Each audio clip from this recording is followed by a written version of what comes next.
ঘৰ ক'ত এটা উদালগুৰি এতিয়া এখানে কি আহিলে মই ভিক্ষাৰী কোনো একো নাই মই ভিক্ষা কৰি গোটেই ৰাতি মই কৰি থাকোঁ ইফালে কৈ নাই নিজে মতাটো আছে কি গুচি গ'ল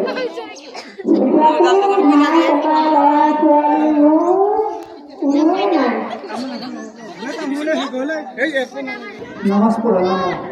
নামাজ মই পঢ়ো মাজে সময় পঢ়ো শিক্ষা দীক্ষা নাই না তেনে মই ঘোঁৰাৰ নামটো লৈ থাকোঁ নামাজ কেনেকৈ পঢ়ে নামাজ পঢ়িব মনতে কৈ থাকোঁ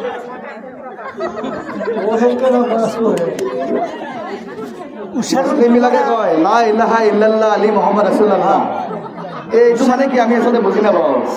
লা ইলাহা ইল্লাল্লাহ আলী মুহাম্মদ ৰাছুলুল্লাহ মানে কি মই দেখা নাপাওঁ মই হিন্দুৰ মানুহ আছিলোঁ পাছত মতাটো ঘূৰি আছিল ঘূৰি আনিলে শিক্ষা দীক্ষা নিদিলে আনি দি পেলাই এতিয়া শিকা নাই নেকি আপুনি ইমান বছৰ বিয়া হোৱা বুঢ়ী হৈ গ'ল একোৱে নহয় তাৰপিছত ঘূৰিও খালি আনিলে আপোনাৰ নামটো কি এতিয়া মই ৰাবিয়া আপুনি বোলে হিন্দু আছিল কি নাম কৰি আছে হিন্দু থাকোঁতে নামটো কি ৰাবিয়া আছিল এই ৰাবিয়া নালাগে ন হিন্দু মানে আগৰ নামটো মোৰ কি আছিল মানে মহিমা আছিল মহিমা আছিল এতিয়া বিয়া হোৱাৰ পিছত ৰাবিয়া মানে ৰাবিয়া দিছিল মতাটো সি ভালকৈ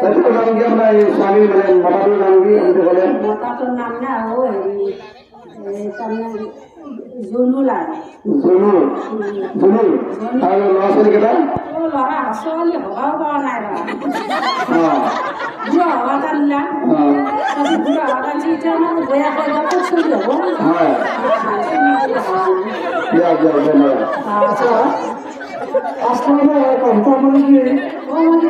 হিন্দী ভাষাও নাজানো ইংৰাজীও নাজানো ঘৰত যদি আলহীয়ে আশ্ৰম আলোচন বুলি যি কয় সেইটো বাহিৰ থাকি ৰান্ধি দিওঁ নহ'লি না খালি ৰন্ধা আৰু খাবা ৰন্ধা আৰু খাৱা দে ৰন্ধা খাবা নহয়